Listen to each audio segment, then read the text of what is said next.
कि आप second instalment का, थर्ड इंस्टॉलमेंट का, फोर्थ इंस्टॉलमेंट का। आज का ये वीडियो आपके बच्चों को दिखाना जरूरी है। आप चाहे सर्विंग एम्प्लॉई हैं, चाहे आप पेंशन लेने वाले, चाहे सर्विस पेंशन ले रहे हैं, चाहे डिसेबिलिटी पेंशन ले रहे हैं, चाहे आप फैमिली पेंशन ही ले रहे हैं, सभी के लिए वीडियो महत्वपूर्ण है। तो इस वीडियो को अगर आप सर्विस पेंशनर हैं या आप, लेकिन जब वो बैंक में पहुंचते हैं और जो जानकारी उनको मिलती है, उनकी पैरों तले जमीन खिसक जाती है। ओआरओपी का एरियर बनते हुए भी उनको नहीं मिल रहा था, भी आपका सेकंड, थर्ड, फोर्थ इंस्टॉलमेंट में से भी काट के रख सकते हैं। नमस्कार, वंदे मातरम। दोस्तों, स्वागत है आप सबका सैनिक पाठशाला में। आज के इस वीडियो में कुछ महत्वपूर्ण जानकारियां जो आपके वेलफेयर से जुड़ी हुई है और कुछ जानकारियां जो आपके आंखें खोल सकती हैं, उनको लेके आया हूं। वीडियो महत्वपूर्ण है, वीडियो में अंत तक जरूर बने रहें। तो दोस्तों, एक ऐसे पेंशनर्स के बारे में बताऊंगा जिनको ओआरओपी का एरियर लागू था, बन रहा था उनका ओआरओपी का एरियर ओआरओपी 2 टेबल के हिसाब से, और बकायदा लेटर भी जारी हो चुका था उनका एरियर भुगतान के लिए बैंक को, रिकॉर्ड ऑफिस की तरफ से। लेकिन जब वो बैंक में पहुंचते हैं और जो जानकारी उनको मिलती है, उनकी पैरों तले जमीन खिसक जाती है। ओआरओपी का एरियर बनते हुए भी उनको नहीं मिल रहा था। आगे बताऊंगा, लाइव एग्जांपल के साथ लेटर भी दिखाऊंगा कि क्या है जानकारी। तो सबसे पहले ये जो सामने आप जानकारी देख पा रहे हैं दोस्तों, जो कि राज्य सैनिक बोर्ड आरएसबी सिक्किम की तरफ से जारी की गई जानकारी है, जो रेजिमेंट ऑफ आरटी के जो पेंशनर्स हैं, जो एक्स सर्विसमैन हैं, उनके लिए है। जैसे आप देख पा रहे हैं, आरएए यानी कि रेजिमेंट ऑफ आरटी एसोसिएशन के द्वारा एक ऐसी फैसिलिटी, एक ऐसी सुविधा है जो कि आपको फाइनेंशियली फायदा मिल सकता है। आपके डेथ के बाद, आपके मृत्यु के बाद, आपके फैमिली पेंशनर को या आपके परिवार वालों को, आप अगर जेसीओआर हैं तो 20,000 रुपए, आप अगर ऑफिसर हैं तो 25,000 रुपए रेजिमेंट ऑफ आरटी एसोसिएशन के द्वारा दिया जाता है। अब इसके लिए आपको आपका डेथ सर्टिफिकेट, आपके जब मृत्यु के बाद आपके फैमिली जो होते हैं, जो बच्चे होते हैं, उनको इस एड्रेस में भेजना होता है, जो एड्रेस आपको लिखा हुआ दिख रहा है दोस्तों, the regiment of artillery association, Nashik road camp 422102।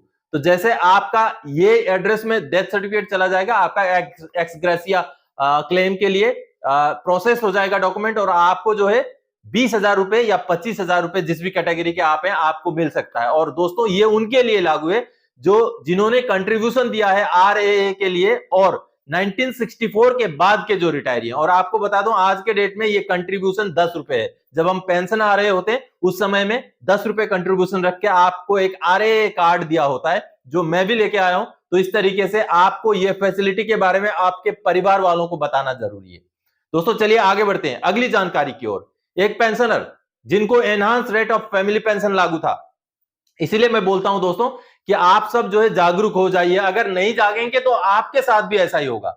Enhance rate of family pension लागू था, उनको नॉर्मल रेट से शुरू कर दिया गया। आज का ये वीडियो आपके बच्चों को दिखाना जरूरी है। आप चाहे सर्विंग एम्प्लॉई हैं, चाहे आप पेंशन लेने वाले, चाहे सर्विस पेंशन ले रहे हैं, चाहे डिसेबिलिटी पेंशन ले रहे हैं, चाहे आप फैमिली पेंशन ही ले रहे हैं, सभी के लिए वीडियो महत्वपूर्ण है। तो इस वीडियो को अगर आप सर्विस पेंशनर हैं या आप एम्प्लॉई हैं, तो आप अपने बच्चों को, अपने परिवार को जरूर दिखाइएगा, क्योंकि उनको आपके मृत्यु के उपरांत एनहांस रेट में फैमिली पेंशन लागू है आगे 7 साल के लिए, या आपकी उम्र 67 साल होने तक के लिए, जो अमूमन दिया जाता है, लेकिन किसी किसी केस में नहीं दिया जाता है। अब ये डिपार्टमेंट की ये कमी मान लें, ये काम करने का जो तरीके में गलती मान लें, या जानबूझ के की गई गलती मान लें, ये होता है और कई सारे पेंशनर्स के साथ ऐसा हुआ है। और आज मैं आपको 2 एग्जांपल दिखाऊंगा दोस्तों। रिसेंटली मेरे वीडियो जारी करने के बाद जब लोग जागे, जब उन्होंने सवाल किया, जब सीपी ग्राम्स में ग्रीवेंस डाला, तो उनको जब लेटर जारी होते हैं तब उनको पता चलता है कि उनको भी एनहांस रेट में फैमिली पेंशन लागू था, लेकिन नहीं दिया गया। अब इन केसेस से जुड़े हुए लेटर मेरे पास हैं, जो लेटर्स रिकॉर्ड ऑफिस के द्वारा जारी किए गए हैं। अब मैं इस लेटर्स के बारे में आपको बताता हूं। ये जो सामने आप लेटर देख पा रहे हैं दोस्तों, जो कि वीरवती देवी जी का फैमिली पेंशन से जुड़ा हुआ है। आप जैसे इसमें देख पा रहे हैं, ये रिकॉर्ड ऑफिस ने लिखा है सीपीपीसी को, और उसमें हेडिंग क्लियरली आप देख पा रहे हैं, enhance rate of family pension से जुड़ा हुआ मुद्दा है। अब इसमें 5 अप्रैल 2015 से लेके 11 जून 2020 तक पीसीडीए के जो सर्कुलर नंबर 630 है, उसके हिसाब से पेंशनर को एनहांस रेट में फैमिली पेंशन मिलना था। और आगे जो है सर्कुलर नंबर 555 के हिसाब से, यानी कि ओआरओपी 1 के हिसाब से भी उनको 4 फरवरी 2016 से जो है उनको एनहांस रेट में फैमिली पेंशन मिलना था, जो कि उनको नहीं दिया गया। इस लेटर में क्लियरली लिखा हुआ है। और ये चीज अभी सीपीपीसी को रिकॉर्ड ऑफिस की तरफ से बताया गया है कि उनका पुनर्रिवीजन करें, उनका दोबारा से रिवीजन करें और इनहांस रेट में जो उनको लागू था वो इनहांस रेट में दिया जाए, आगे का उनको नॉर्मल रेट में दिया जाए। तो ये पेंशनर को नहीं मिला था। आप देखिए, अगर पेंशनर नहीं जागेंगे तो ये तो सदियों तक ऐसा ही पड़ा रहता और पेंशनर की मौत हो जाती, वो पैसा ऐसे ही चला जाता। तो आपको जागना जरूरी है।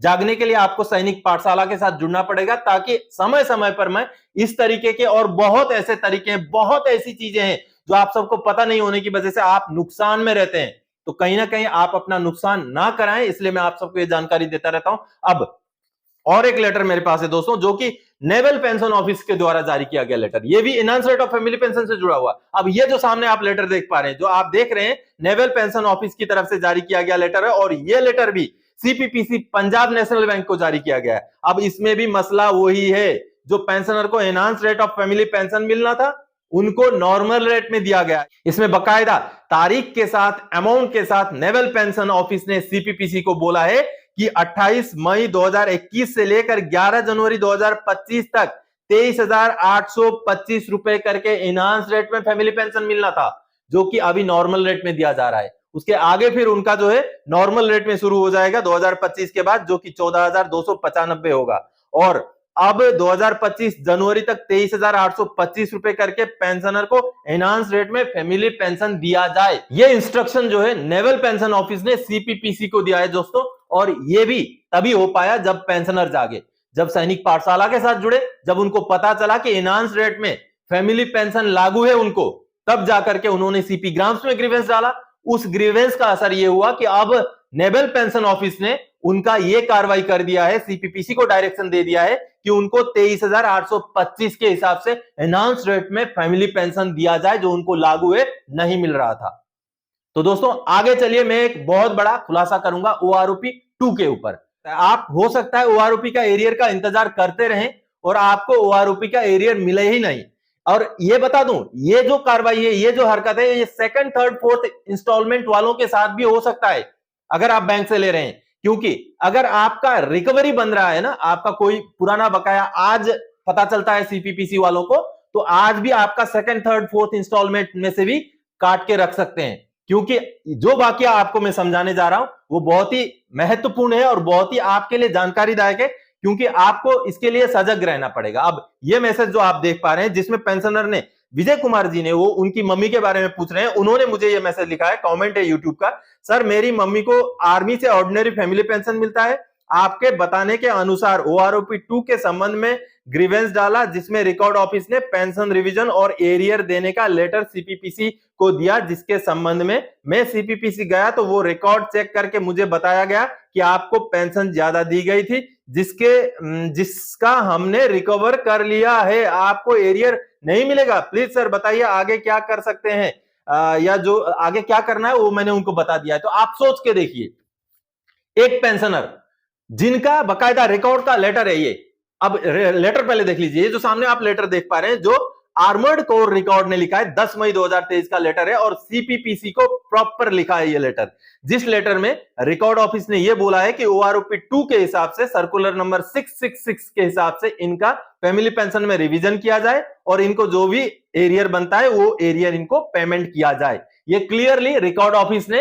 पेंशनर के फेवर में सीपीपीसी को लिखा है। अब क्या हुआ आप सोच के देखिए, इस लेटर के जारी करने के बाद भी जब पेंशनर को नहीं मिलता है उनका एरियर, तो वो सीपीपीसी में जाते हैं।